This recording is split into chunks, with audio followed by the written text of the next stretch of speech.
Pronto. Então, boas noites. Good night, boa noite.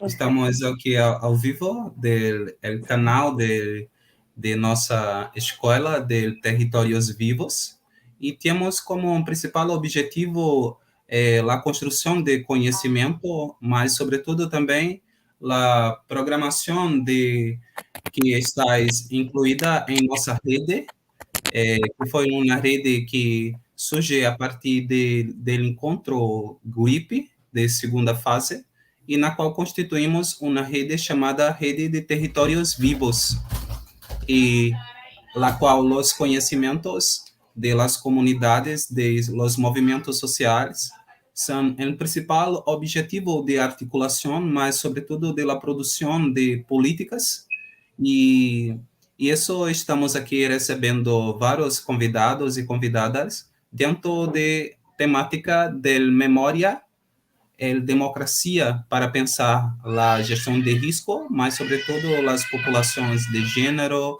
as comunidades indígenas e povos tradicionais. Seria graças e hoje recebemos Sage, ele responsável também por a articulação, e Mariana, que compõe também um dos territórios que compõe essa articulação em rede. E agora passo a palavra para meus amigos. E acabamos de, mais uma amiga que acaba de chegar, acabamos de iniciar, Maite, Hola. e já peço muita força para que possa também mediar a discussão, sobretudo com a amiga de língua inglesa que temos. Ajá, E sí. Ahí está te agradeço. Ruth. Ruth. Ah, sí, estoy viendo todas, exacto. También está Shahi, ¿cómo están? Hola, Nice aquí to está see you. Ruth. Y también a Aileen. Hola. ¿Cómo estás? Qué lindo verte.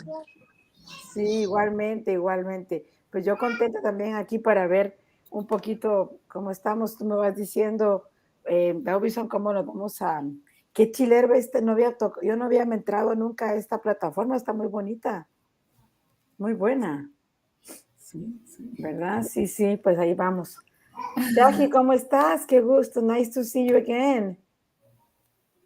I'm fine, thank you. Estou bem, muito bem por aqui. Great, great. You're in Brazil or where are you? You're in Brazil now. No, en Brasil, en Amazon. Okay. Ajá, ya. Ya. Y Ruth, estás allá en Dominicana. Sí, estoy en Dominicana. Y yo en Guatemala. Qué buena onda. Bueno, qué chévere. Ajá, aquí estamos. Ajá. Muy bien. Então, havia pedido para que meus amigos fossem interlocutores com a professora Charite, e que tal, como penso que alguns problemas de conexão, que está conectando e desconectando novamente, mas ficarei aqui em bastidores, e no primeiro momento agora passo para meus companheiros, Sage e Mariana, que serão nossos mestres. Mari tem algumas obrigações, mas Sage estarei aqui, mas eu passo as palavras agora para vocês, para que possamos conversar um pouco. Solo una cosa, Davidson, yo te envié mi presentación, ¿verdad? ¿La viste? Yes, okay. ¿Verdad? Sí, ya te la mandé para ver si la podemos proyectar. Un poquito. Pero creo que podemos empezar con una presentación de nosotros, porque yo no conozco a la profesora de... maybe we can start by a presentation, with a presentation of ourselves. Introduction. Okay.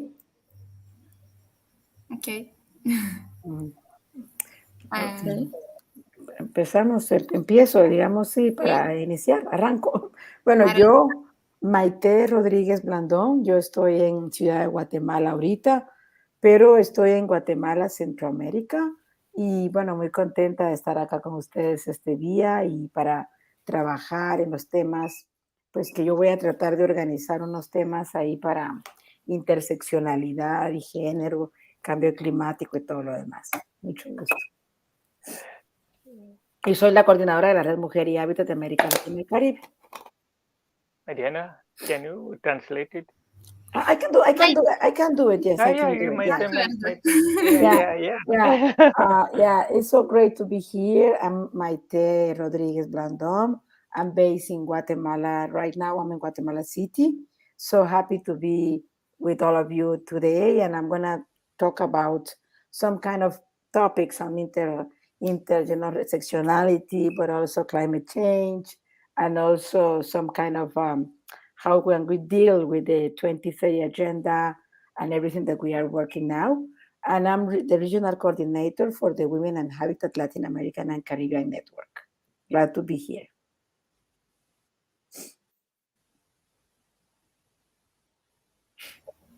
Ruth, ¿quieres presentarte? Sí, mi nombre es Ruth Díaz, soy de República Dominicana y presido la Federación Nacional de Mujeres Trabajadoras, que es una institución gremial. Voy a intentar hacerlo en inglés. I am Ruth Díaz. I'm from to the Dominican Republic. I'm president the Federation National de Women Work. It's the union in Dominican Republic. No sé. Quizá un inglés a lo indio. Yo ser, tú ser. No sé. Nice to meet you.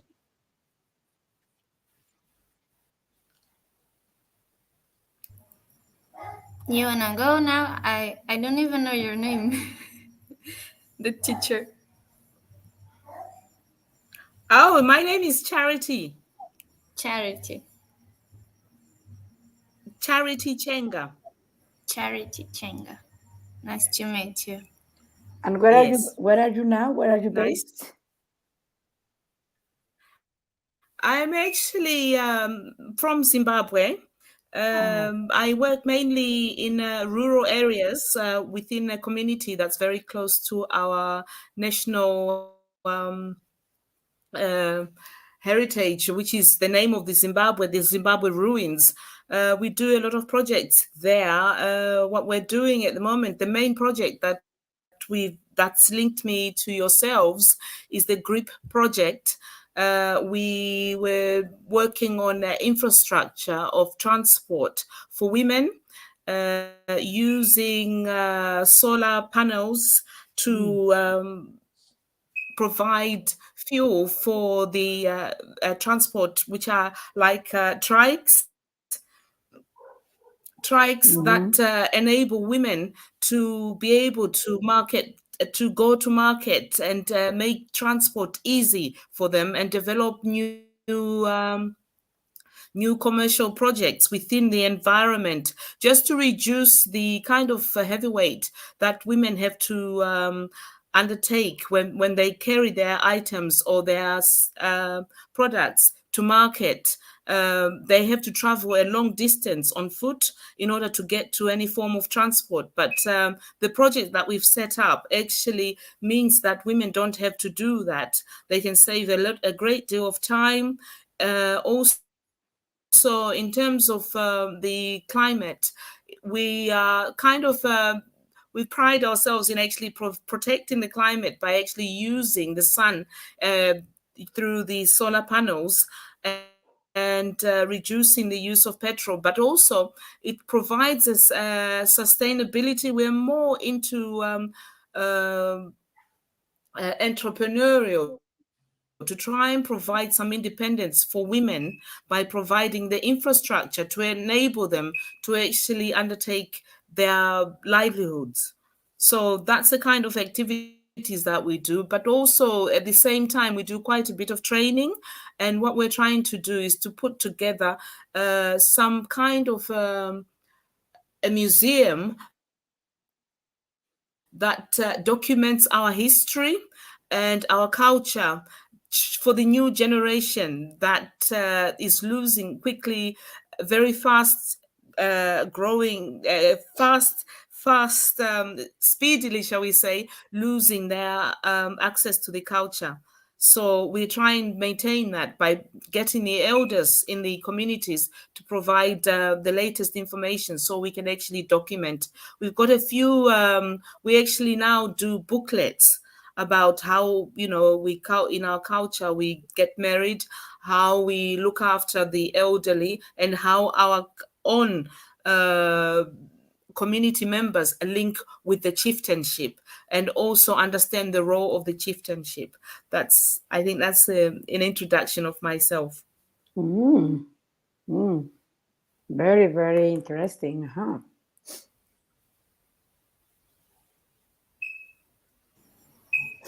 Shaji? Eu sou Shaji, sou indiano, quase 35 anos moro no Brasil. Eu sou pesquisador da Universidade Federal do Pará. Trabalho mais com comunidades quilombolas, indígenas, comunidades tradicionais. Eu sou formado no direito, então eu trabalho mais com assessoria, consultoria jurídica para as comunidades, questões de território, questões de direito à terra, questões do meio ambiente. Sou pesquisador na área de mudanças climáticas, resiliência, adaptação e governança dos recursos naturais na região amazônica, especificamente na região amazônica, tanto na América Latina, toda a região amazônica, tanto no Brasil, Colômbia, Peru, Equador, então toda essa região a gente trabalha a questão de recursos naturais, como que podemos usar os recursos naturais na maneira sustentável para que as comunidades tenham o direito de usufruir esses recursos de maneira responsável. Então, eu trabalho mais ou menos nessa área. E agora estamos também com um projeto de ecomuseu. O que é o ecomuseu? A gente trabalha que cada comunidade possa resgatar sua memória na sua comunidade, criar áreas de preservação ambiental com suas memórias dos ancestrais, como que era, trazer para a geração nova esse conhecimento e criar um espaço físico para que os jovens possam ter esse conhecimento. Então, mais ou menos esse trabalho que eu faço. Além disso, faço alguns tipos de consultoria para gripe, algumas comunidades.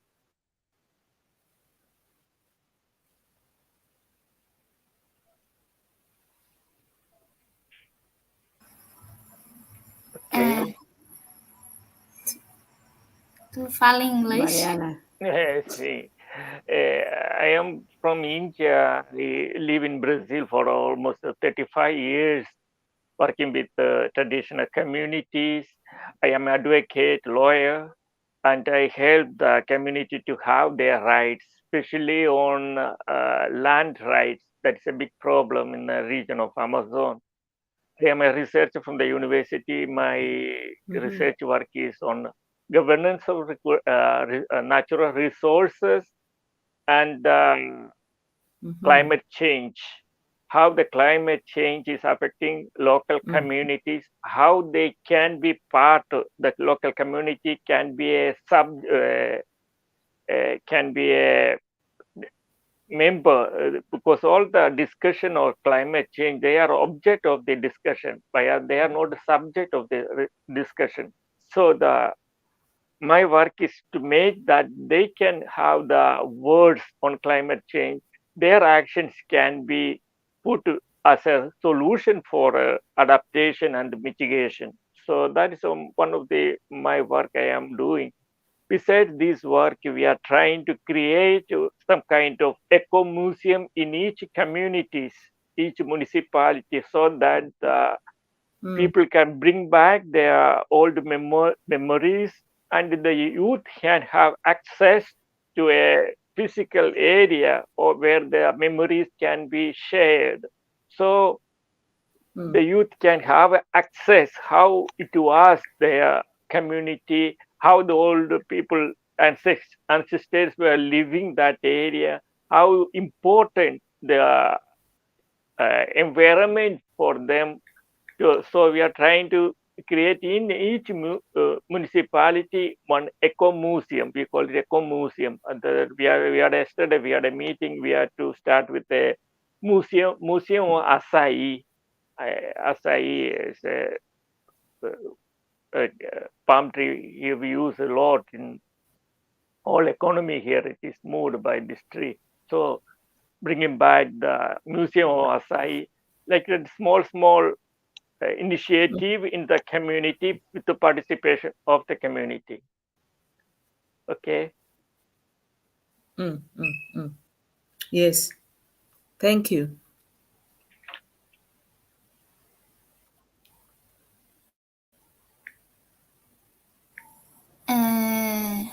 Eu sou Mariana, eu sou educadora popular, tenho trabalhado aqui, sou de Pernambuco, aqui pertinho do Quilombo. Eu tenho trabalhado aqui com agroecologia, a gente está dando uma formação de agroecologia urbana, pensando esse resgate, essa conexão com os saberes e as práticas originárias nas cidades também, né? Fazendo essa reaproximação. My name is Mariana, I'm from Pernambuco, and I'm working here in my territory with agroecology,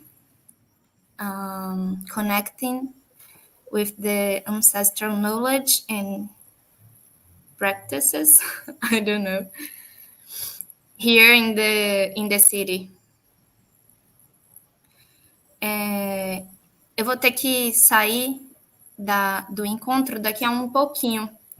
Aí vou ficar aqui ouvindo vocês um pouquinho, mas daqui a pouco, quando eu sair, quando eu estiver aqui, eu mando uma mensagem no chat e vou. Se vocês quiserem continuar, alguém puxar.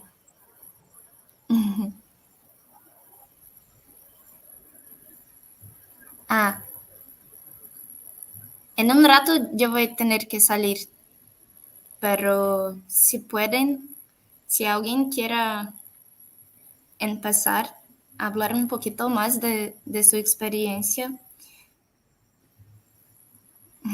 Yo pienso que se nos cayó Ruth. Sí, también. ¿Verdad? Ruth salió Ruth, se nos cayó de la conexión, creo yo. Sí. ¿Verdad? También. Para ver. Bueno, yo si quieren, pues puedo comenzar. Y yo puse una presentación solo como para el tema, digamos, pues de la interseccionalidad, ¿verdad? Como lo ponemos, pero un poquito lo traté de plantear desde las grandes agendas, las agendas que son con los temas de interseccionalidad. Y esas agendas pues nos sirven para ir ubicándonos donde podemos nosotras plantearnos, estar. I think Charity will be understanding very well the pictures, I mean the slides, because those frameworks that I'm going to be speaking about are really the ones that everyone knows, no? But my idea is to see how all these global frameworks are connected and are trying, we have to be like understanding what means the intersectionality of each of the frameworks to work deeply on the solutions. I mean, not speaking only about the problems, speaking about a methodology we have called the diamond, and in this sense, how are we combining this process? Yo voy a hablar un poco sobre lo que es la metodología del diamante, que es una metodología que hemos estado elaborando con la Comisión Guairo, que ustedes pueden ver allí, la Guairo Commission, que es una organización de la cual también la Red Mujer y Hábitat es integrante, y de la cual también Fundación Guatemala, donde yo trabajo, pues también pertenece. Este diamante que vamos a ver de la resiliencia tiene que ver con cómo podemos construir la congruencia con los marcos de desarrollo 2030, que están casi que por cumplirse, estamos casi a la meta. en el 2023 y muchos vencen en el 2030, ¿verdad? Entonces estamos casi que teniendo que poner mucha atención en esos sentidos. Si ponemos la próxima diapositiva, la siguiente, por favor. Bueno, dice acá, ¿verdad? Precisamente hay 4 marcos que nos orientan en toda la parte del desarrollo, ¿verdad? Podríamos decir que para la gestión integral del riesgo, tenemos el marco de Sendai y el Acuerdo de París del cambio climático, ¿verdad? Pero también tenemos los objetivos de desarrollo sustentable, tenemos los 17 objetivos que tienen que ver con algunos que estamos trabajando interseccionalmente, ¿verdad? Por ejemplo, empoderamiento de las mujeres, el 5, con temas de ciudades sustentables y de cambio climático, que es el 11, pero también el 13, y también con el tema de agricultura orgánica sustentable, el 2. Entonces, ¿cómo vamos creando una interseccionalidad de temas y de procesos, ¿verdad? Realmente.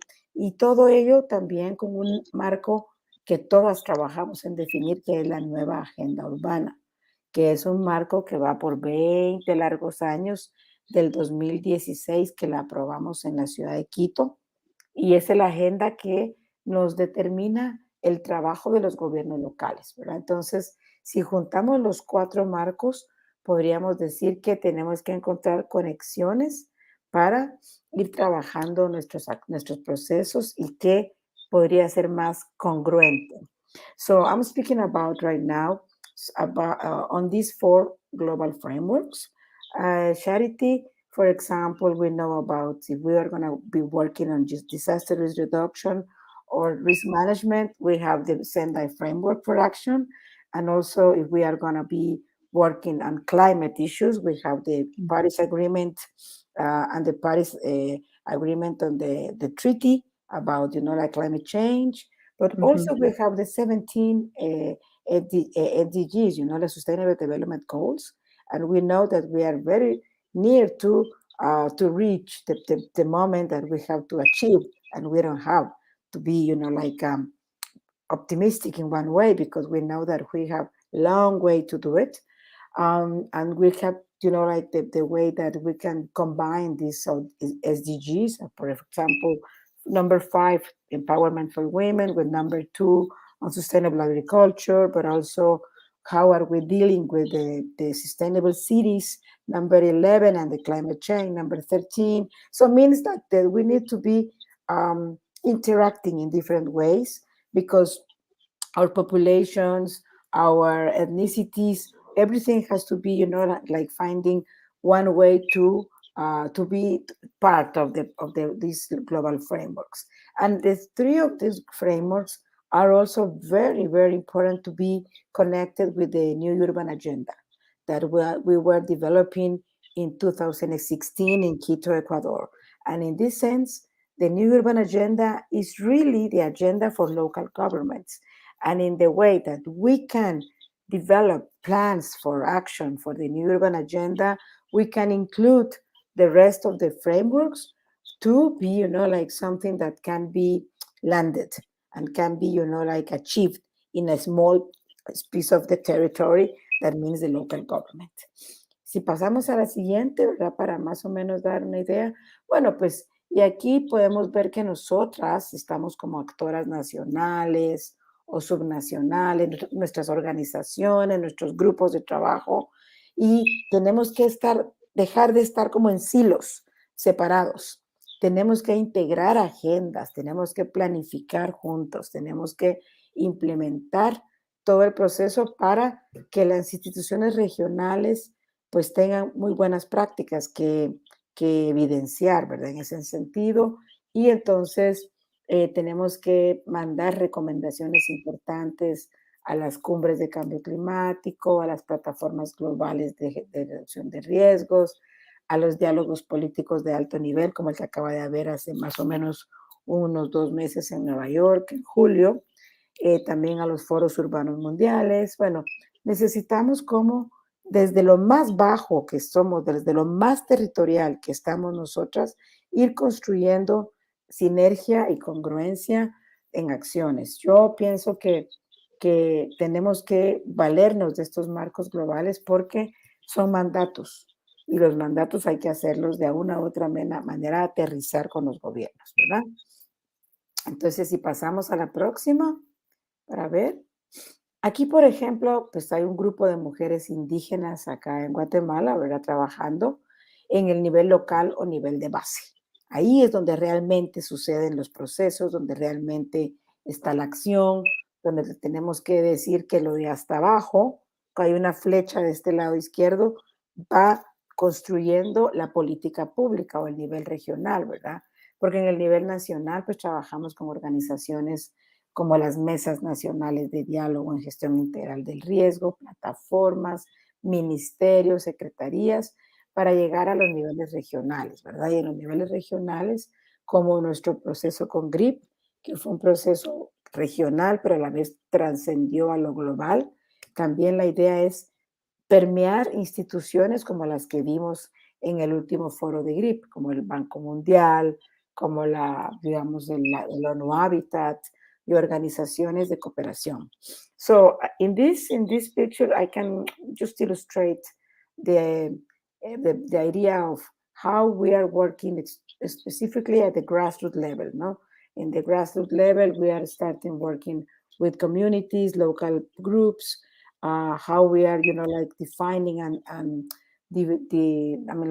intervening in the territories, but also how are we implicated with different national stakeholders. And in this sense, I have this arrow, the red arrow, that means that we are, our practices are scaling up. I mean, like in the sense of everything that we are going to be like speaking with the ministries or with the secretaries at the national level has to be reflected on the local level. And how our interventions at the grassroots level are really the content of the public policies. And from there, from the national perspective, we can scale up to the regional one, no? And how can we go forward? And from the regional entities or bodies, we can scale up to the global ones, like we had in our meeting in Charity. I think we met sorry for this interruption, but I think we met in London, no? Yes. Now I connected very well. Yeah, I think, and your face looks very familiar to me. Yes, yeah, yeah, very nice. So that's why what I was also like explaining this in London, know how we were developing this idea of scaling up from the grassroots level. But then, hola, Palomita, so they're great. How are you? I'm good. Yeah, and in the sense of trying to see, like everything has to be developed top, bottom up everything, like it's not the way like we did before that everything is coming from the top and coming down. No, now everything is emerging from the grassroots level. So, si podemos pasar a la próxima. Here is the famous diamond for resilience. Aquí está el famoso diamante de la resiliencia. This methodology was created by 54 groups at global level. 54 grupos comenzamos a hacer este diamante, muchos en una iniciativa que nos apoyó el Banco Mundial, que se llamó Sur, y tiene que ver con 4 diferentes áreas de un diamante. Y entonces yo voy a explicar un poquito por qué esta metodología nos parece a nosotras que es muy interseccional, es una metodología que también pues apoya muchísimo el empoderamiento de las mujeres y bueno, pues la verdad es que trasciende y se maneja directamente en cualquier iniciativa que tengamos como una teoría de cambio, ¿verdad? So this is our resilience diamond. You can see it has 4 different corners or 4 different points. And this was developed by 54 groups at global level. This was very useful to have a small grant from the World Bank, like it was the South-South initiative. And we were able to develop different stages of the diamond. And we think we can use this diamond as a theory of change, and also to intervene in different areas that you have in your organization. So if you can go to the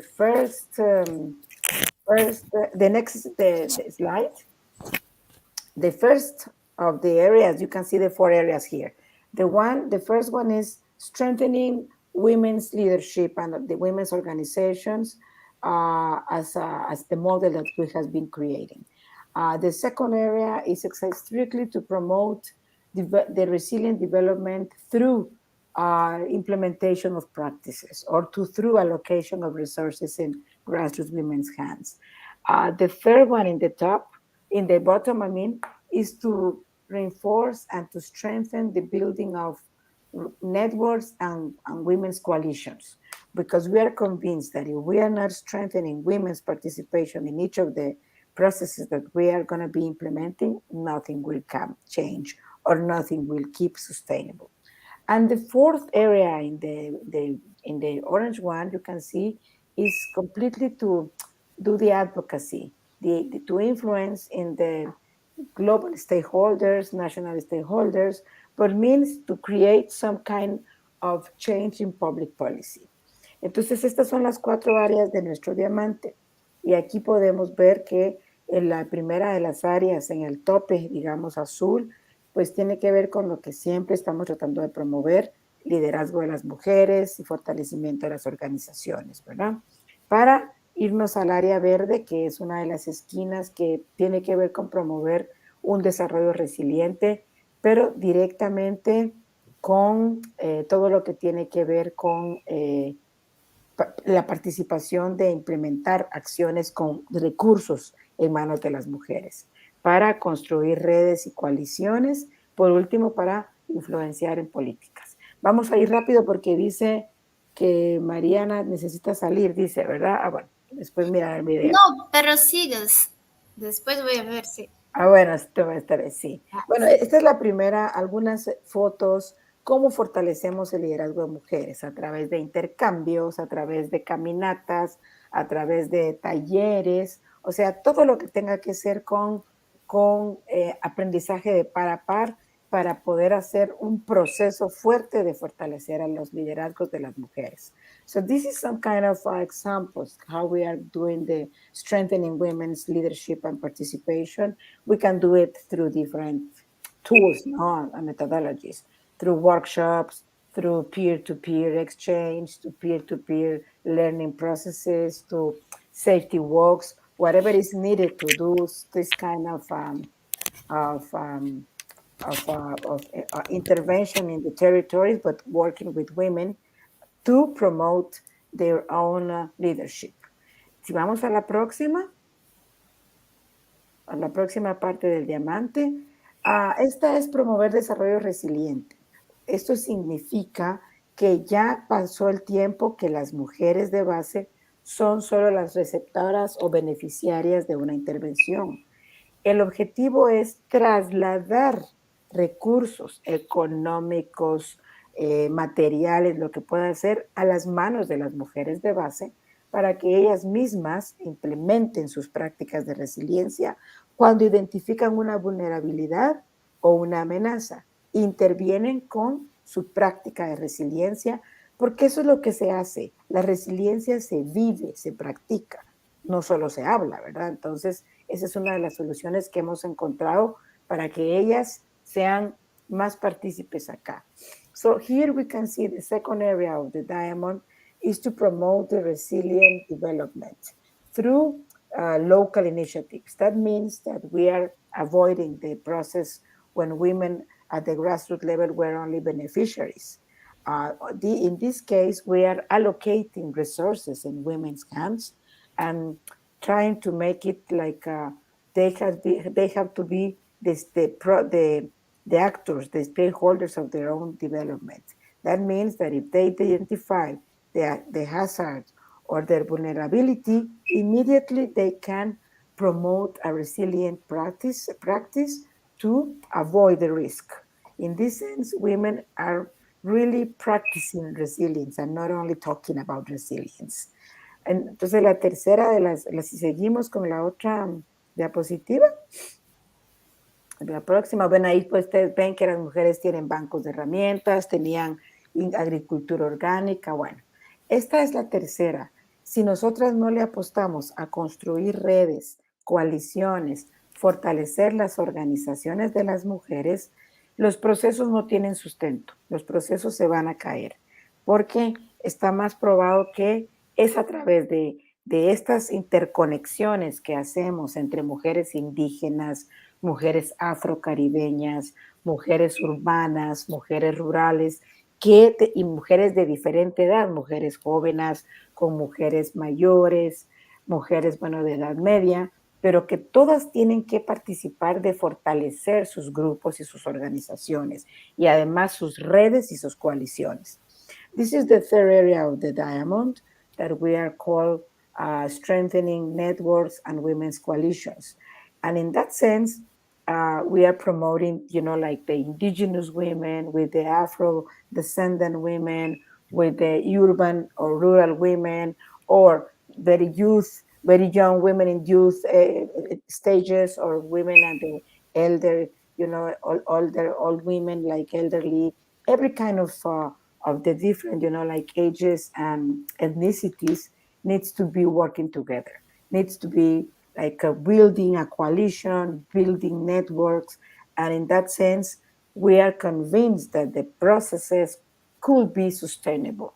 Otherwise, when the intervention is over and the resources are finishing, if they are not feeling like they are, they belong to one of these constituencies, probably they cannot be able to continue working on different initiatives. And the very last area of the diamond of the resilience, the next one. The next one is completely related to policy. How can we do the changes in the public policy through strengthening the leadership of women, through implementing practices at the resilience at the local level, through building coalitions or networks of women to promote the changes in public policies. And here it's also like, how can we go to attend public events? How can we go to bring the content of the policies, of the public policies, to really make a real change? Aquí nosotras decimos que la última de las áreas de nuestro diamante va directamente a influenciar y cambiar procesos de políticas públicas, desde el fortalecimiento y liderazgo de las mujeres, pasando por la práctica de resiliencia, y de una vez pasando por la influencia en las coaliciones y redes de mujeres para tener un protagonismo claro en las políticas públicas, ¿verdad? Entonces decimos que todo eso da el contenido a una política pública para llegar a un espacio global, a un espacio regional, a donde querramos llegar a hacer planteamientos más concretos. Y luego, si vamos a cambiar. Thank you, Maite. It's very interesting, the explication, how the things are interrelated between the all four aspects of diamond. It is very interesting. Yeah, and this is the last one I want to show. You see, the resilient development is in the middle, el desarrollo resiliente está en el centro, pero a través de una metodología combinando los diferentes marcos actuales que tenemos para la Agenda 2030. Esto era como una idea de cómo figurar que tenemos que comenzar a interactuar y a implementar, ¿verdad? Acciones, y sabiendo que tenemos que hacer conexiones, que hacer interlinkages de diferentes procesos, interseccionalidad y todo lo otro. Pero bueno, yo lo dejo ahí para que podamos terminar con las otras también. Thank you once again. Paramita, we are welcome. Can you just present yourself? Give me a few words. Yes. Hi, everyone. My name is Paramita Sen, and I work for Seva Bharat in India. which is a union of women workers in the informal economy. So domestic workers, farmers, street vendors, construction workers, so communities like that of women, and we work all across India. And also so happy to be here. This is my first time participating in this. So, Good morning. I already it is morning there. Good morning, good night. I don't know. I don't know time anymore. Yeah. Now we can change it to Charity. Can you explain a little more about your work and what is being done there? Charity? I'm going to talk about the project, as I said, with regards to the project that we're doing with the group. But really, what I'd like to do is to talk more about our observations and how it kind of links up with the moving away from it's the internalization of the gender language for the community members into taking it into reality. Why I'm saying this, the project helped us. We were complaining throughout the project because we were talking about the timing of the project, that things took a long time to actually come to fruition because of the deliveries of the trikes. But however, that actually enabled us to bring out a lot of issues about some of the dynamics that were taking place within the communities that we would not have actually picked up.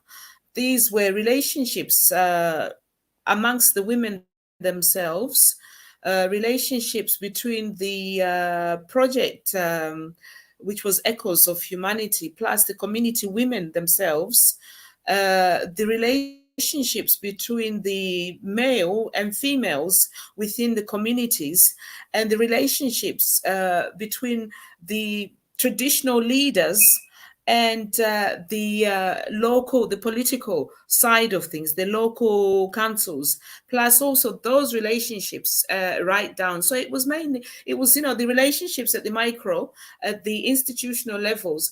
We haven't even got to the macro level where the policies have actually seeped down to the level of the community members. But it was very, very interesting in the sense that we took a long time to actually have these items delivered. And throughout, it was Echoes of Humanities, which is the organization kind of running the project, in relation to actually getting the items in.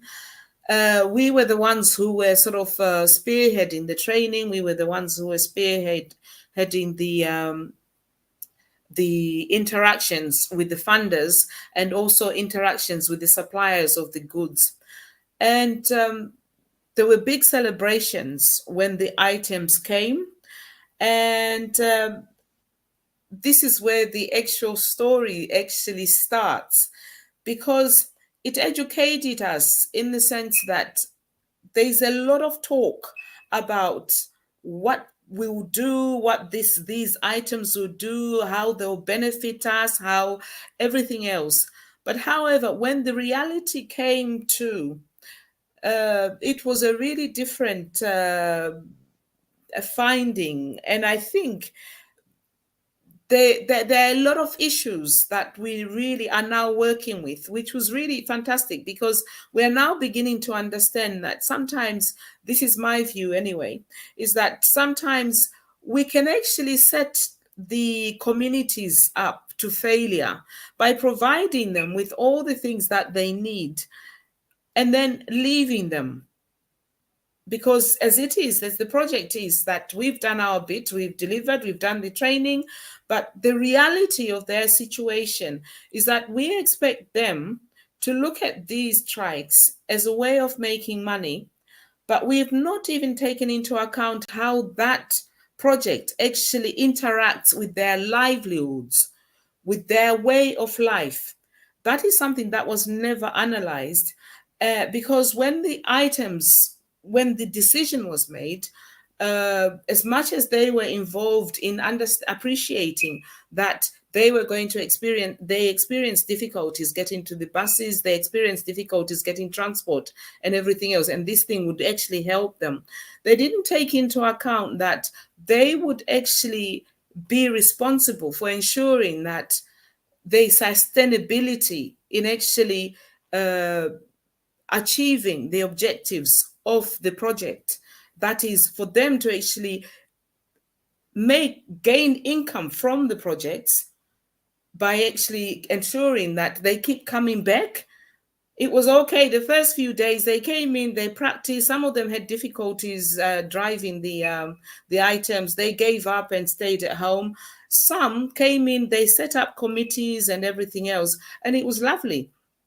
But however, it was nice to be known as the coordinator. It was nice to be known as the one who's going to be the rider. It's nice to be called the one who's going to be dealing with the finances and everything. But however, they didn't link those positions with actually having to implement them, having to give up their time, having to give up their old ways of life and actually use this advantage that they had.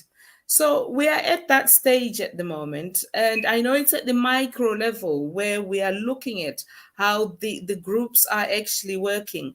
And my own at this stage understanding is that we are trying to actually convert people who are used to working in community groups where they wait for someone else to make decisions, and where this choice of a project is done. It's a new solution to their lives. Whereas what they're used to is to doing, they have to move away from, making $3 today and waiting maybe the next 2 or 3 weeks in order to make another $3 to feed the family or to whatever, to move it on to something that actually can make a profit for them, something that can actually move them from their level of livelihood to an actual generation of income. Because the tribes as they are, because we use the sun, because everything has been set up, what they need to do to earn money is to just market, and the market is there. It's for them to apply themselves. And it's that stage where we are at. And despite the fact that within the economy, the environment, they talk the language of, trying to, the need for women to be promoted and for need for women to be independent. It's internalizing that and actually turning it into a reality and working with that reality that they have. I think there's a step that they need to take, and that step is quite a large one for them. And you can escort them part of the way, but at some point they've got to take over that role. And I don't know, I'm not too sure whether I'm making sense to anybody here. Which is what we're experiencing at the moment. Charity, can you the participation of the women in the community, how they see the project? How do they see the project? Yeah, the women in the community. See it as you see, it's when you talk to them, they see it as their project.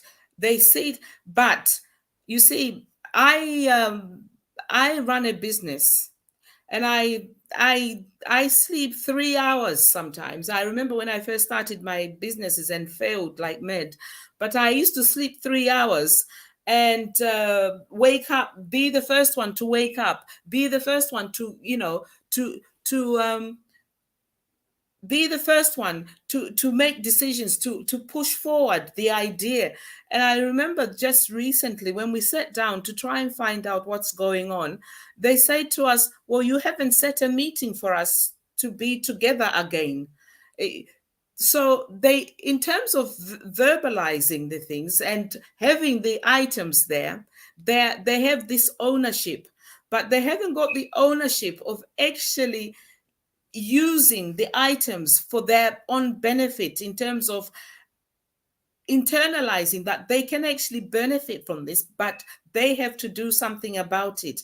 It's still this, you're going to help us along, but the items can actually make something for them. It's just for them to move from where they're at the moment, where they had support, to actually being independent.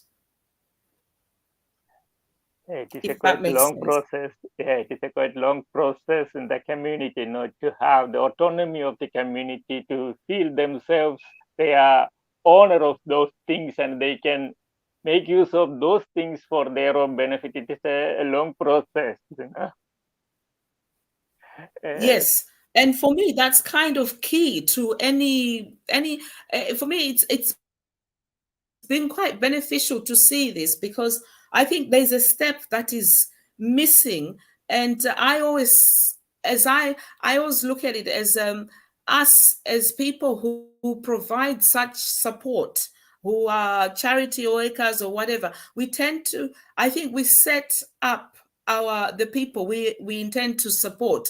We actually set them up for failure, because I've set up, like I've said, I've been at it, setting up businesses galore, and I failed so many times. But because of my own independence, of being able to raise enough money and start again, and using the previous experience to move along, I've been able to develop myself. But when we set up projects, it's a one-off for these people. And there's no room for failure. There's no room for fatigue. There's no room for dismay that I'm not interested. It's not coming out the way I want it to come out. There's no room for the reality of life. I don't know. And that's the area that we're working at this stage. And within all that, these women have to deal with the comments of the communities. And because you've called it a women's project, you can imagine the other women in the communities who are not participating are there to whisper the failure word, and the male counterparts as well of the community are also there to also watch and have a good laugh. When they failed, some of the women stated that when they first failed their provisional licenses, they found quite a lot of men found it amusing, and they had to find the strength from somewhere. I don't know whether this is making sense. Yeah, that is that's a reality. It happens in many places, empowering the women, because any group, they were a long time, they have nothing, they have not sufficient things, but when empowering them, it is a long process, they themselves take their own decision to do things. That is empowering them. It's a big process that we need to take care in our own projects. Many times the charity and so on will go on, but the local communities have their own power, their own decision making capacity is a big thing, big issue. Thank you, Charity. I don't know if somebody else, otherwise we can ask Paramita, can just tell your experience. Thank you very much, Charity. That's okay. Hi, everyone. So our experience, so we've been trying to do some work around what intersectionality and climate justice and sustainability looks like.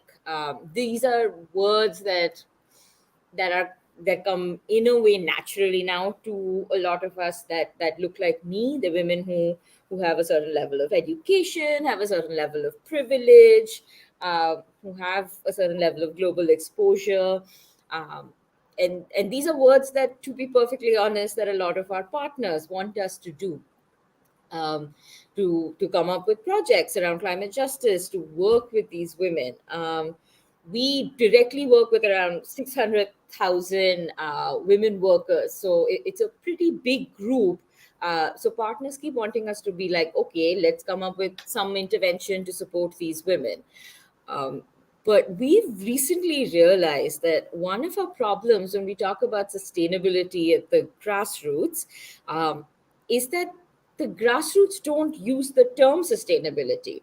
There is no concept of climate justice or sustainability or any of these kind of concepts when it comes to their everyday lives in local languages. They don't know how. I don't know how to express it and teach them these words or even try to convey it. We've tried to do some, like we've done a few trainings where we've gone very directly into like what does climate justice mean, but those tend to get very scientific. We're talking about trying to explain like carbon sink traps and global, global temperature changes. Like it becomes extremely science focused, very technical, which is not useful when you're trying to talk to a street vendor. And her concern is the level of heat has gone up when she's trying to do her street vending work. And for her, the answer is very simple. She needs to be able to have access to more drinking water during the day. She needs to have spaces where she can go park her cart. These are street vendors who are pushing carts around and selling products. She needs a place to be able to like rest a little bit where there's a roof, and the police won't chase her away from there. That's where she is trying to figure out, right? So to ask poor women who are already under so much pressure from so many different sides to think and engage with these scientific concepts around this, which is honestly very technology driven, right? Like our answers to climate justice and everything is very technology heavy, which means the decisions are being made by those who understand the technology. So in that space, like how do we bring these women in when we don't know how to talk to these women where they are at their lived realities? So we've been trying to figure some of this out, and I don't think we're there yet, but some of the things that we've been trying to figure out is what is it that they understand about sustainability. So we've started these conversations across different communities, and we've started it with younger women because in the hopes that maybe they have a little bit more of that bridge between us and our privilege and our understanding of these issues, and then the communities that are actually the ones who are dealing with a lot of these issues, and as a sort of like translation kind of a bridge for us to understand and for for us to create spaces for these communities to actually talk about their lived experiences. So we've done some, I think I call them primers on sustainability, but basically that just makes it seem like I dictated what sustainability would look like. But instead, we tried to have like conversations about explaining. We did a very brief explanation on what the word sustainability could mean, and we try to translate it into Hindi, like into our 4 Indian languages, and try to figure out how that would. And again, there is no direct translation. So it was basically like a word cloud in each of these languages. And then had the community sort of like do a brainstorming event amongst themselves, like from the different communities. And honestly, after this, we just had them go out and take pictures and videos around what it is that sustainability means for them, right? So they've had these discussions, and then to go out and be like, okay, this is what I meant when I had this discussion.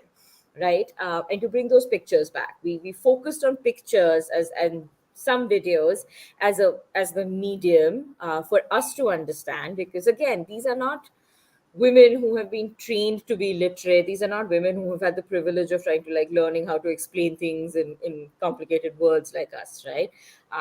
But they know how to be like, this is what I want. Take this, and now you understand it and do what you need to do with this. And pictures were a good gap for us. I'm just going to share some of these pictures with us. Share screen. Where is my share screen?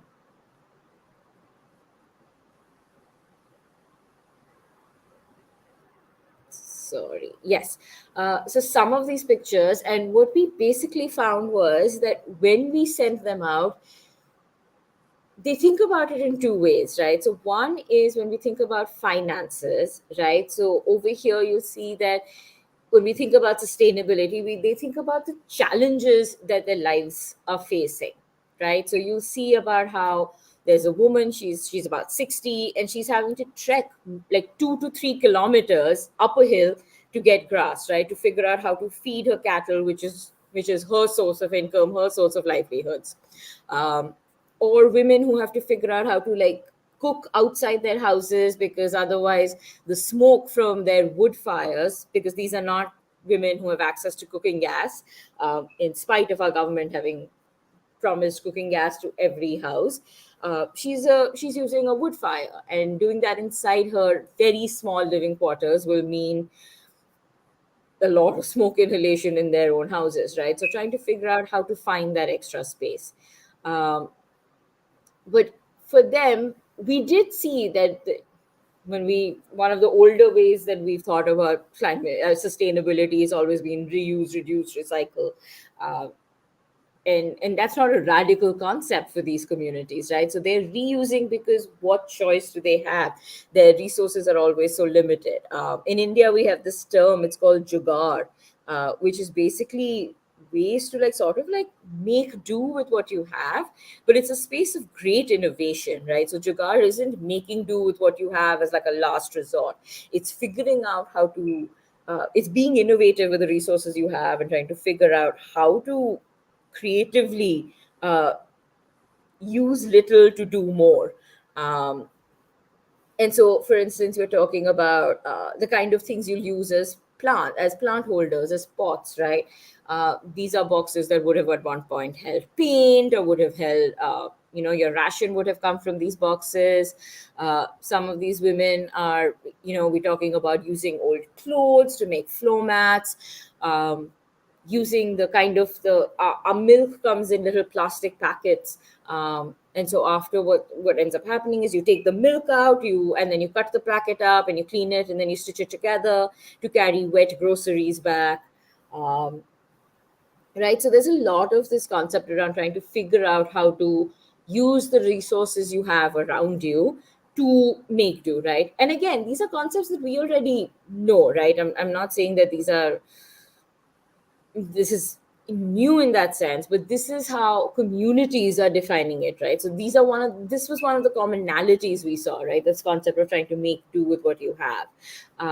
But over here, reuse, because of the nature of the community, because of the nature of the resources they have, the items they're reusing is different from ours, and trying to figure out how to. So it's up to me now to try and figure out how to like what it is that we can do in this space to make that easier for them, but also be cognizant of the challenges that we as a global community face. One of the things that we saw was when we talk about sustainability for these communities was that idea of space, right? It was the actual sustainability of space, because space is a limited resource. It's not something that I think about. I don't even think about it as a resource. I think about it as a right in many ways. But for these communities, understanding like space is a massive challenge for these people. It limits and shapes so much of their lived realities, right? So we're talking about right. So what these women are having to do, they don't have space to like keep their cattle. So they're trying and they're trying to create some space for their cattle, but then they're also trying to create places for their hay, which ends up going on their roofs. Now, it's hard for them to get up on their roofs and to constantly bring the hay down, but where else would they do it? They don't have space to take the cattle out for rearing, so they're having to tie them to very informal homes. This is a woman who is, she needs her income, so she's running it out of that's literally the balcony of her house, and she's like those the tiles were falling apart when our community researcher went out to take this picture, the tiles were falling apart and were going to start falling on her house, and one had actually hit someone who was buying it. So she's used basically an old sari to sort of like tie the tiles together. Because again, these women are trying to figure out how to live and how to feed their families and just survive, all in a very tiny amount of space. This woman is figuring out how to use all her machinery and all in her house. So at night, what she does is this entire machine sort of shifts right next to the shelf at the back, so that the space in front is where they can all eat at night. The space became this whole thing, and that's something that we're trying to explore a little bit more, because we're talking about shrinking my space in the world. I take up so much space, and the implications of that on the global community. But at the same time, I'm having to figure out that is not necessarily the same. What we need to be doing as a global community for those who've never had space. And then sustainability and income, right? Like a lot of the income opportunities, the livelihood opportunities. I mean, I work for a union of women workers, so livelihood is a very massive thing for us, right? But for how these people, how poorer communities, how the communities of informal workers are figuring out their income choices, while like in ways that are good for the community, that are good for the global community, right? So we're talking about this woman who makes blankets out of older clothes, and she sells them. And that is for her just an income opportunity, right? That's how she's thinking about it. But we understand that what she's doing is like, how she fits into a global chain of overproduction. I think most communities, we have some form of selling mud pots, right? For her, it's an easier resource, right, to get access to the mud and then fire it up in her kiln, which she will also then use to cook food on. But we understand, like when you place this again, we're understanding what the value of that is, and trying to imagine how we can all use it and sort of like mainstream it in many ways, while therefore simultaneously helping communities earn some income. Right. Again, this is an example of using old clothes, and then to the right, you have a woman who's selling fruits. They're called jamuns. I don't actually think I know the English word for that. But she sorts through the vegetables. Her husband is going to go sell these. He's a fruit seller. And she's going to use the ones that are what we call soft, right, which aren't like, super firm and tender. And she'll dry and crush them and make a powdered snack, which she will then sell. And this exact example was one of those things that really struck me in many ways because of the experiences I've had in larger supermarkets in America, for instance, right, where when you go through the fruit aisle and the fruits are all perfect, and there is no, like the ones that are dented, the ones that are bruised, that don't look perfect, are being thrown away by global community, by those of us with privilege, because the fruit just didn't look pretty. And this woman is trying to figure out how to navigate that. She does need to meet a clientele whose demands just don't make sense. Fruits aren't bad just because they don't look perfect. But she understands that that's what she has to do for her family to survive from an income perspective. But so she's working with that. She's now making an alternative. She's now creating an alternative livelihood source for herself, which saves these products. So she's not wasting her money. And from our perspective as a global community interested in these issues, is we understand how to like balance all of this, but also like it shines a light on how we are not doing this right ourselves. Yeah, and then we're just talking about sustainability and solutions, right? So trying to figure out how it is that they do one thing to do multiple things, right? So for instance, Basanti Devi, she has to figure out how to how to dry the dung into dung cakes, right? Because that becomes fertilizer for the fields that her fields. But also by using the smoking thing, she's preventing mosquitoes from showing up, because mosquitoes are an effective way to keep smoking is an effective way to keep mosquitoes away, which increases, which is a good thing. We don't want illness. She needs to make sure there aren't illnesses running upon. She's able to do this again because she has the privilege of space. She lives in a rural community, so that's an important thing to consider. I think, I don't know, global prevalence and all of that, but preparing dung cakes, which she can use for cooking gas and to save cooking gas. So dung cakes become a useful form of fuel. However, she's also, again, one, lack of space.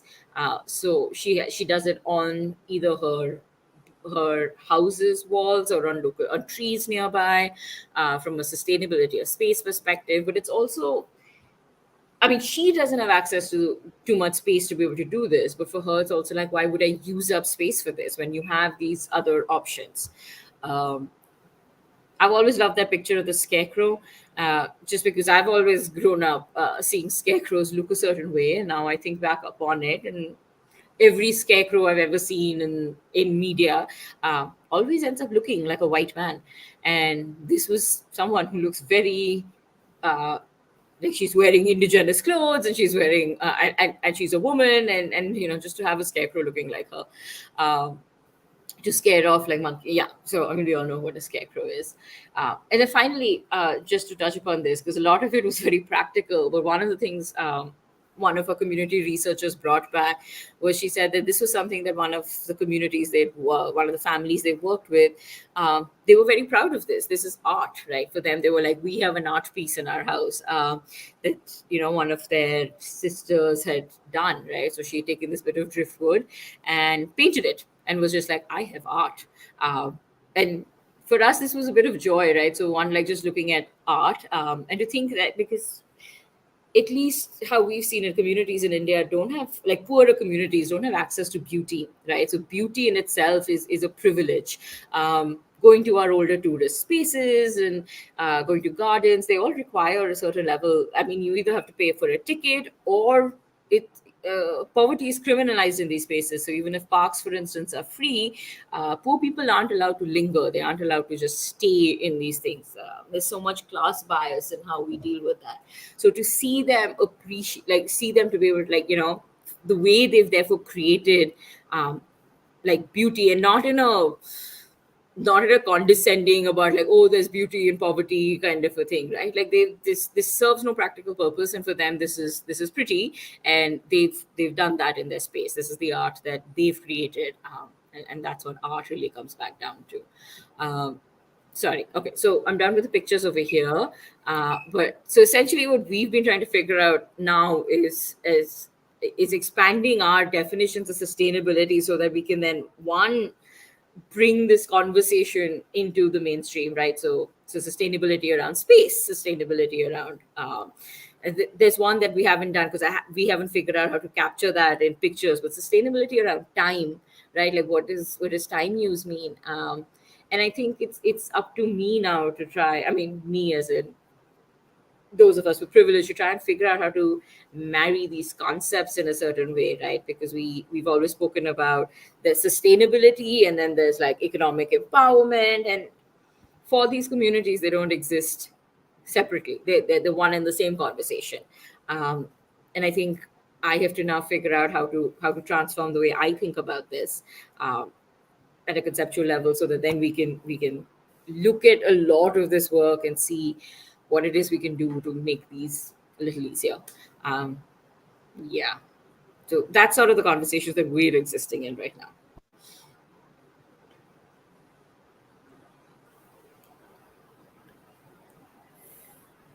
Thank you, Paramita. Just very interesting to hear. That is a very interesting of the talk from Paramita and the Charity. That one thing word was important, the livelihood, how the people try to survive within the climate change, how they use their little resources and try to survive it. It is very interesting that the language, how to translate things into local language, local understanding. It is a very great experience. We had I was few months back, it was in the community, local community here in Amazon. We are talking about the climate change as the community. Some ladies, what do you think about the climate change? They said, we have no problem with the climate change. Then what about the rain? We have less rain. What about the cloud, the sun? It is very hot. It seems like the sun is come down. It is near to the air. So we understand, scientists understand one way, but they have the local language. That is a big problem, how to translate in their own understanding, not just to translate in a language, but in their own language, understanding. That is a big issue. And also one thing is that how we tell about sustainability in a big things. And we see sustainability is something that the local people do every day with their own little resources. They transform it into their livelihood. That's very interesting, no? Well, Maita? Saji, yeah. I have just a comment. Yes, language, but also we have to see that some of the frameworks that I was speaking about, the New Urban Agenda, was absolutely built at community level. That is something very important to mention, because we don't have to say, okay, yes, there are some women are literate, some other do not have the power of read and to write, but they have some of the women that we have at the Wider Commission in the grassroots level, they have been involved really in defining and in designing this kind of frameworks. That's why we say that Sendai Framework for Action and the New Urban Agenda are really local frameworks, because women have been able to introduce their own inputs and by themselves. You as technical do not need to go to speak by themselves. They need to come to different dialogues and to explain in their words, but that was something that I think is important to record and important to recovery from these frameworks. There has been several structures that we use to develop those. The policy dialogues, but also the regional, but also the local community dialogues that we had to build, and that they came to the processes and understand what means. Not all of them, as you are really and Paromita were saying, but I think for the people who's working in the organizations, it's important to also come to explain, and but also come to the level of design this intervention with themselves.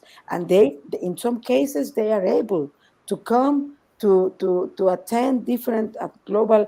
We are ones that are bringing local women, grassroots women, to different global events to speak by themselves, to be the ones who are going to be like demonstrating and speaking with the local, at the international agencies, what is happening at the grassroots level. So in this sense, I think we need to try to adequate and to try to work with them, but also to work for them to be the real, like a people that are speaking by themselves, in one way. That is very interesting, Maita. That is exactly, it's a most important thing, They are not just object of things. They are subject. They know the things. That is we are lacking many times. We don't hear them. Paramita has explained how they see the sustainability in their own, but many times that we don't take into consideration these things. That is why we need. You made that comment. We need the grassroots level construction of the project.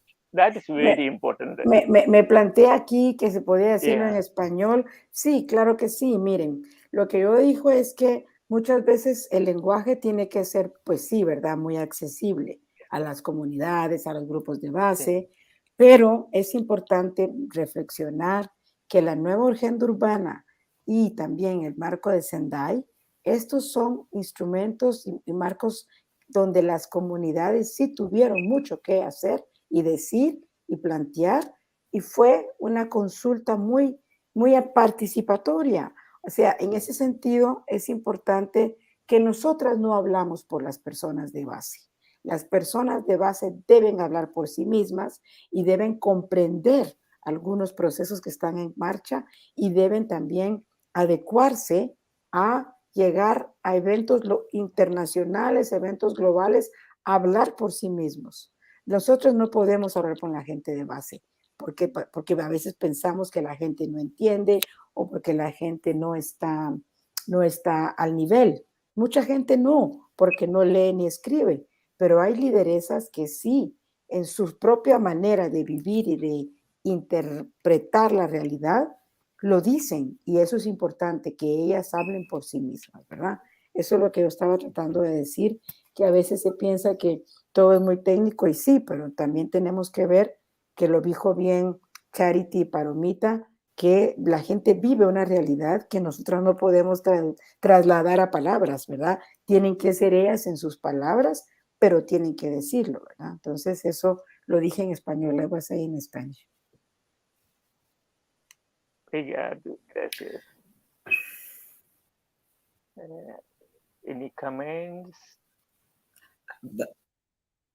I'm just wondering, yes, we're talking about language and bringing people in, but it's still, as stated earlier, is that the privileged are the ones who set up the conferences. They're the ones who set up all the agendas. And then you ask them to come and talk about these agendas that you've set up. Do you see my point? And I'm just wondering, and I once experienced a situation where community members were brought in, and the ones who were able to articulate the language or the concepts of those privileged ones were the ones who were given the ear. How do we prevent, that is something that we need to sort of look at ourselves as well, to say, how much of ourselves are we trying to also maintain the language that we have set up, because that language is not set up by anyone else apart from the privileged, and it's taken downwards, and then it's about how they understand that, not how they actually initiate and bring out what's going on with them. This is where I always have problems with the issues of language, and even within ourselves, in the academia, in the practitioner side, the languages that we're using, we're not the same amongst ourselves. I've been to gender sessions which have been about men and women, and it's been a war between men and women, and then now the gender language itself has actually expanded way beyond just men, women. It's been other things. And how many of these concepts are the people that we're working with actually take into consideration, and how important are they in their line of priorities? I don't know. Those are some of the issues I just feel that maybe we just get on with it. And you're right, Charity. But for example, we were developing these kind of voices from the front line. That is, is like one of the researchers that, that communities, NGOs, everyone is doing on climate change.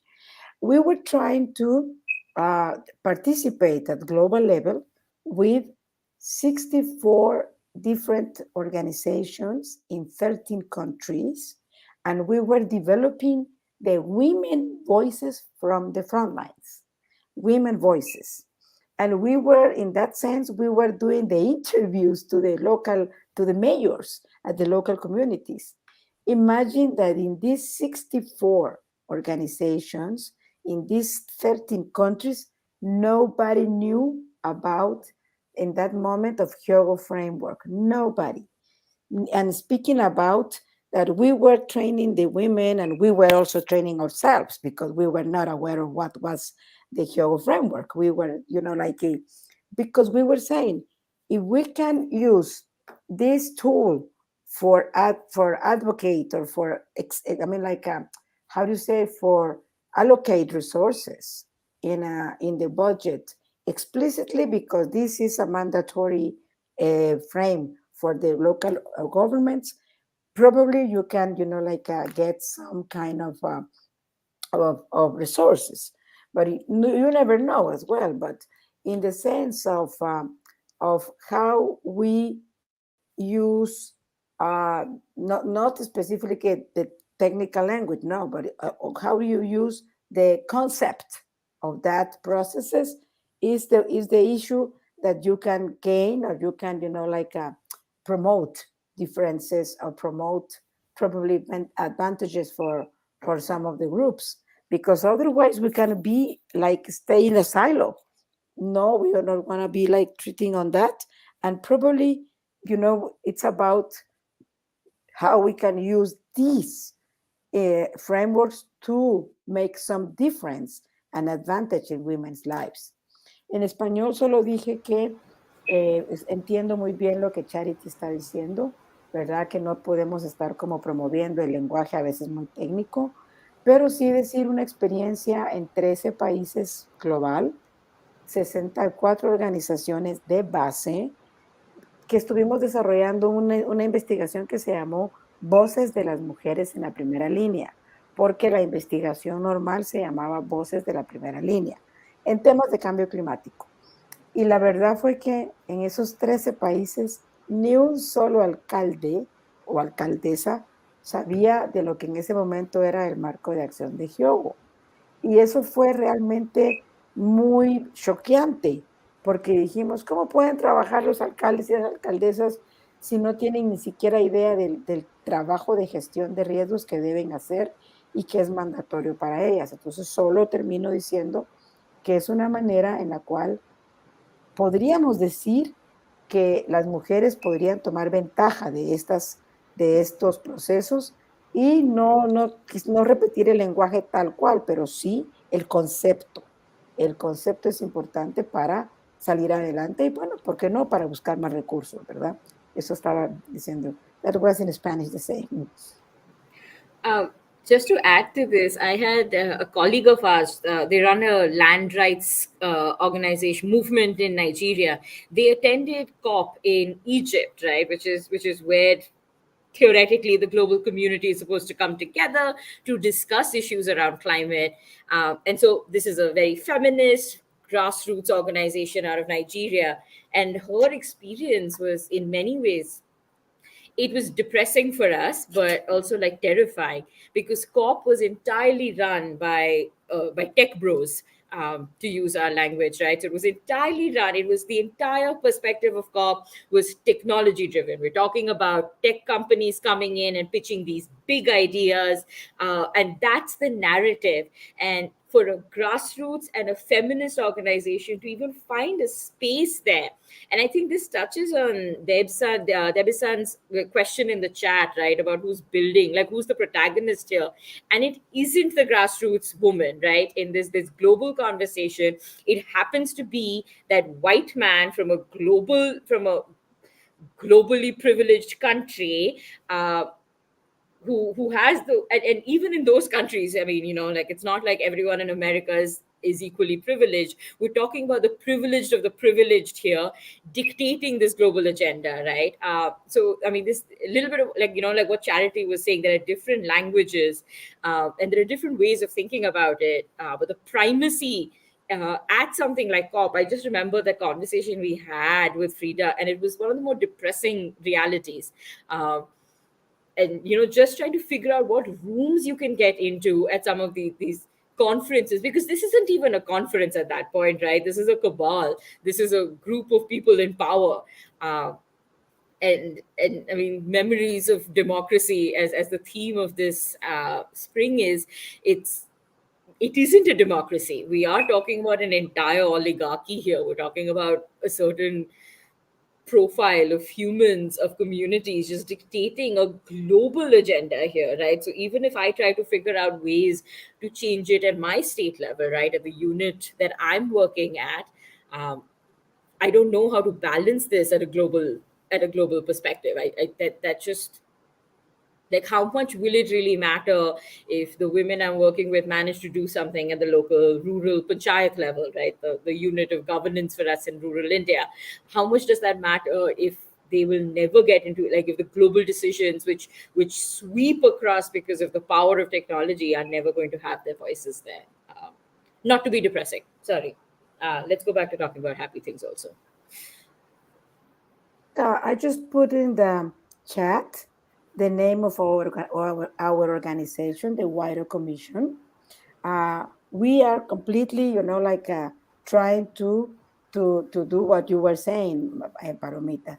We are, we are trying to make and to bring the grassroots leaders into these spaces, but building spaces for themselves, and in that sense, we are participating with with WIGO, that you know very well, with SDI.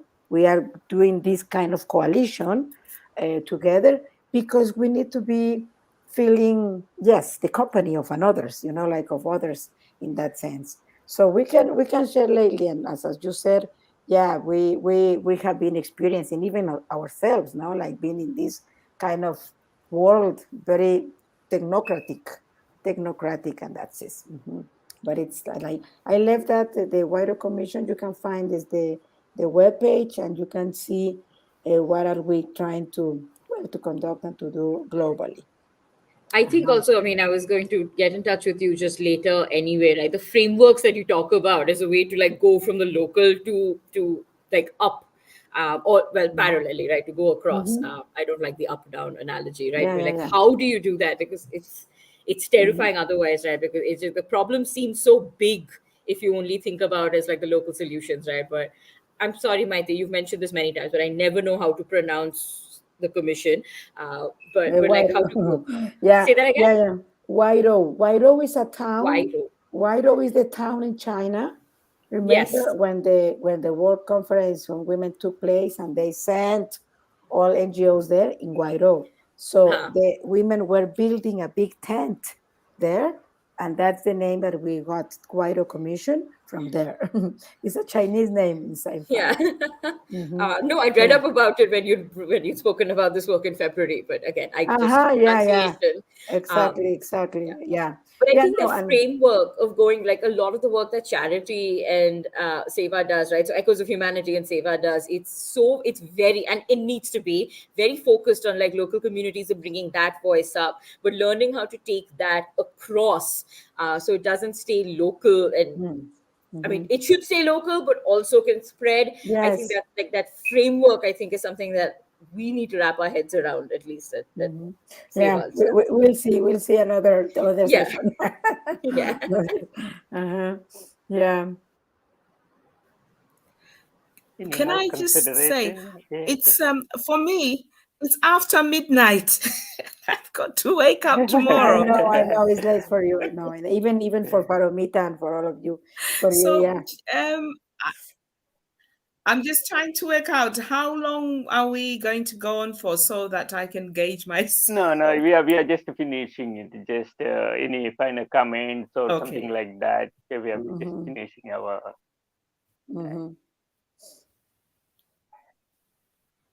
Any more comments or something like that? If we start to do comments, we're going to be like open and just closing comments here. Just closing comments. Now we are very happy in Brazil today because it's a great victory for the tribal community in all Brazil, because the Supreme Court of Brazil had a big case. It was running for so many years that the indigenous territory should be demarcated, or that it should be limited by constitution for promulgation or with the occupation of their ancestors.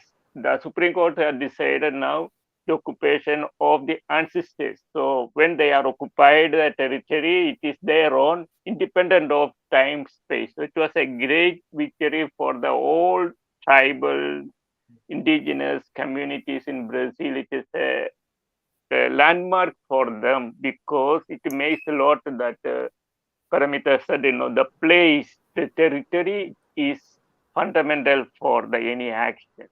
If they have no land, no space to discuss, all the other things we cannot tell about the sustainability or human rights or right to house, anything we cannot speak without having a space. So it is a great victory for us, for Brazilians, So any other comments, short comments, to just close our today's program?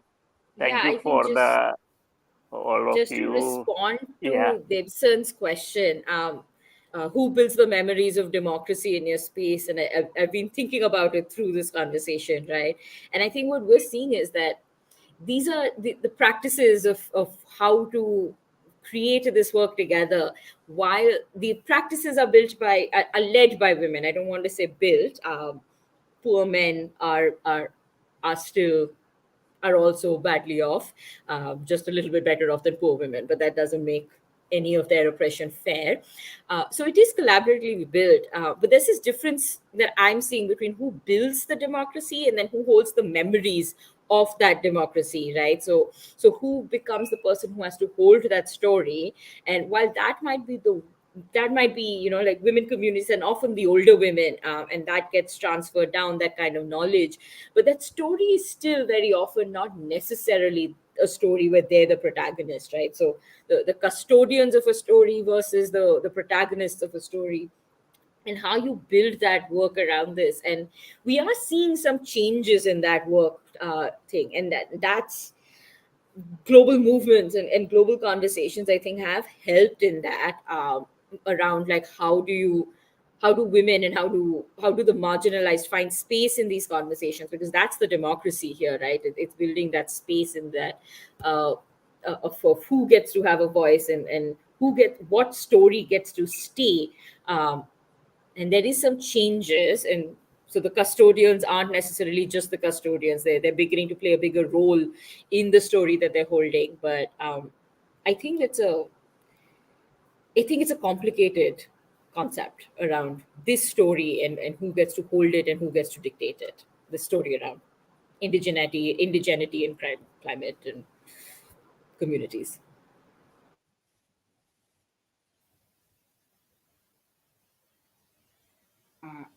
I need to my car is gonna be like removed if I'm not gonna do it. Yeah, but I was so happy to be here. Estuve muy contenta de verdad de haber estado acá, de haber pues has hecho un poquito de memoria de lo que trabajamos, del enfoque que usamos, y bueno, muy contenta de compartir con Charity y con Palomita, muy increíble trabajo.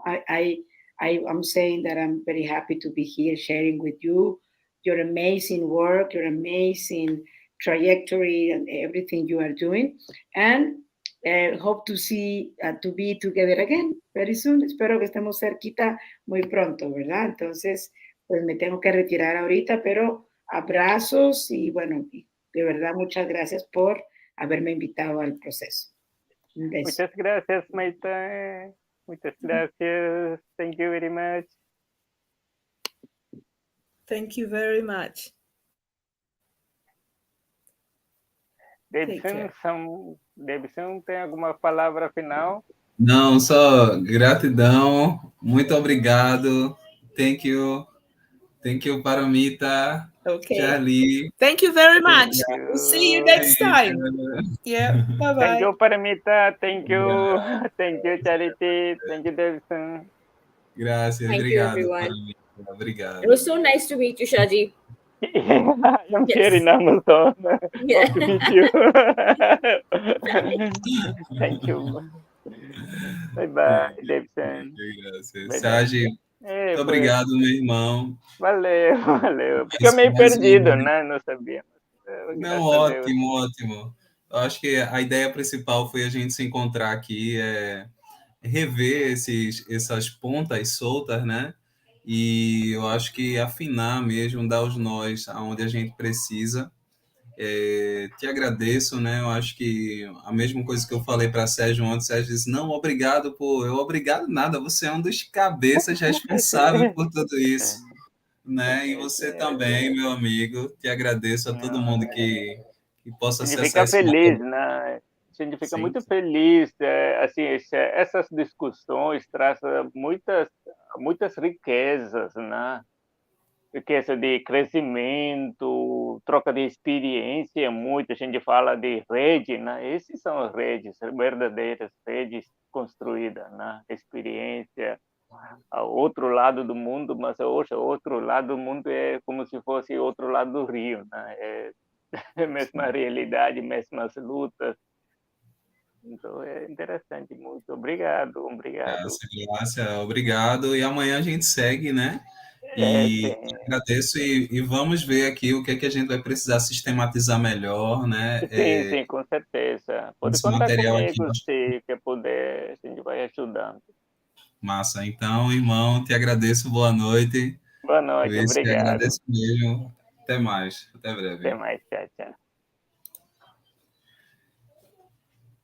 Então, pessoal, você que nos acompanhou aí, mais uma live aqui da nossa Escola Livre, né, de formação política e popular do Quilombo do Catucá. Isso é uma capilarização, isso é uma iniciativa da Rede Multicultural dos Territórios Vivos. E desde já a gente agradece a todos, a todas, a todas que estão aí, extremamente gratidão. Obrigado aos meus amigos que estão aqui, que participaram dessa noite, as meninas, especialmente meu amigo Sage, que tanto me ensina sobre espiritualidade. Te agradeço e seguimos na caminhada. Axé, boa noite, bênção para os mais velhos e mais novos, e a gente finaliza aqui mais uma live e amanhã acompanha o canal aí. Até mais, boa noite.